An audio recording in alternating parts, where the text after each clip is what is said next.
Welcome back to Mannery Park. It's Thundersport GB here. We're enjoying a fantastic finals day. Next action will be the Alto Digital Thundersport GP2s, GP3s and mini twins. Breeze is getting a little brisk there, and Grigo's reflecting that. And there's the 2011 GP2 champion, number 100 Conatag on pole position. Our earlier race winner, Josh Daly, alongside him. Then number 10, the leading mini twin on the grid of Curtis Rothwell. On the outside that front row is 31. That is the youngster over from Northern Ireland, David Allingham. Steve. Yeah, what about that? A weekend on an Aprilia 450, and on the front row, good signs from David Allingham, and what a start by the Ulsterman as he gets that Aprilia 450 off the line. Surely he's going to lead into turn one, and he's going to go in ahead of Michael Clifford. Conatag, the champion, pushed down to third. Yep, there we see Julian Entenap on the mini twin now at the back of the grid, but you can see he's got a rookie vest on, although unusually it's more yellow than orange. But this is his very first race meeting, so we won't expect to be seeing him up the front. We do trust he's enjoying himself as much as Josh Daly, who just nicks through into the lead there ahead of David Allingham, just from third to first position. And let's not forget, of course, he's although he's wrapped up second position in the championship, he doesn't want to throw it down the road just yet. He's going to try and get away whilst Conatag's filtering his way through the pack. There's Luigi Lavecchia on the right, Russell Brown going up the inside him, and James Hobson in the GP3 class.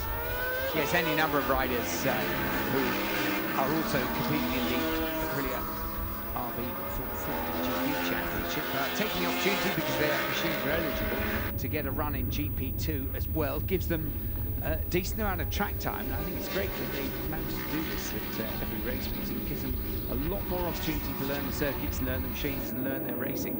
Yeah, it's certainly helped a number of riders this year progress, and I think Michael Clifford is one of those. David Allingham there, though, up ahead of the champion Conatag.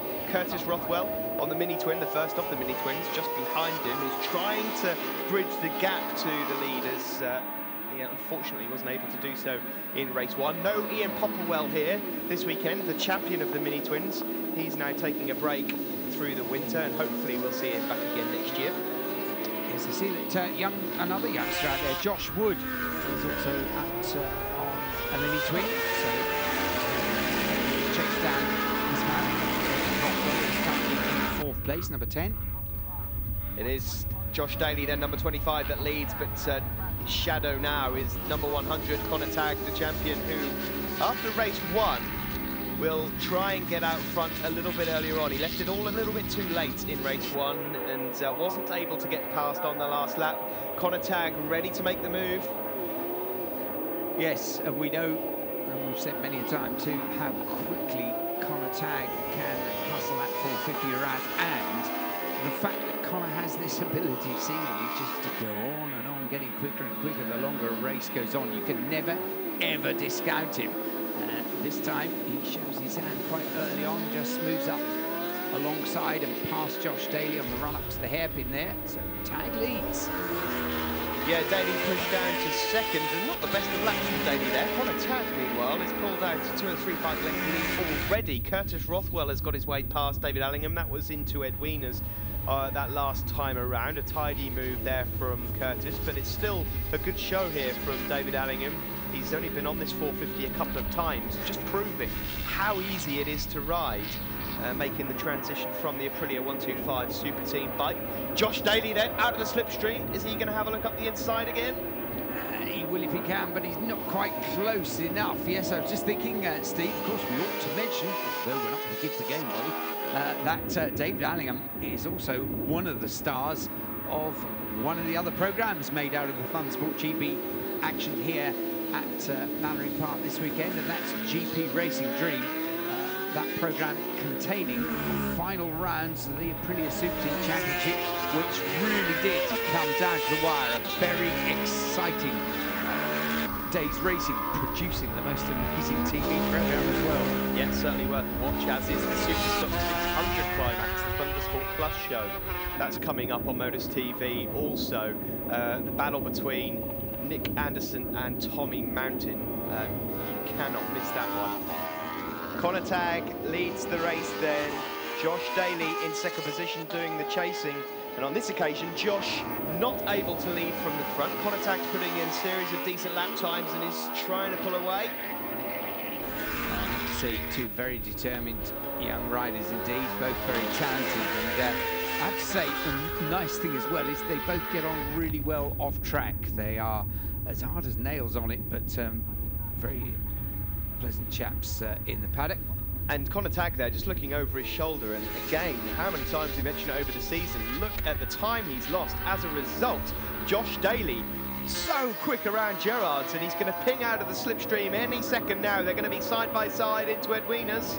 Yeah, that's cost him, hasn't it? Because, yes, Daly has it now, and through he goes. And you're absolutely right, we do. I know we've banged on about it before, but I don't think I can ever remember a circumstance where anybody has gained ground by looking over their shoulder. No, well, you're getting out of the slipstream, and you know it's causing more of a drag. You're almost putting some air brakes on by doing it. Really very strange, but it's a habit that some riders will eventually get out of. Let's not forget, of course, these two riders are still teenagers. They're still young riders. They're both quite experienced and very, very quick. Curtis Rothwell there, third overall on circuit, leader of the Mini-Twins. Yes, chasing down there, but it's very hard to take your eyes off this battle at the front. These two so evenly matched, of course, completely different machinery. The Kawasaki 400 there, which has had a good few, that's got a good few racing miles under its belt, and then this new creation, really, just only a couple of seasons old, the RRV 450.